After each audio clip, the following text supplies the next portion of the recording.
नमस्कार दर्शक बंधु, आज मु एपरी एक विषय वस्तु उपस्थापन करने को जाऊँगी जहाकू जदि आमे आम जीवन में प्रतिपादित करवा तेबे आम जीवन में आमको केबे दुखर सामना करने पड़बनी।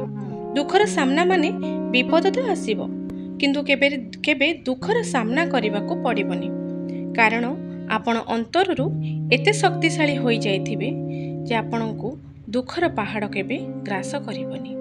आपणकर से आशा और विश्वास को भांगी पारिबनी। तेणु भगवान कहती तुमे सही काम कर जहाँ तुमे इच्छा कर, किंतु हुए सेया जहाँ मु इच्छा करे। तुमे सही काम कर जहाँ तुमे इच्छा कर, किंतु हुए सेया जहाँ मु इच्छा करे। तेणु तुमे कर सही काम जहाँ मु इच्छा करे, पुणी हेब सेया जहाँ तुमे इच्छा कर। तेणु बंधु माने भगवान को प्रति आशा विश्वास और भरोसा रखी निज कर्तव्य पथरे आगे चलो।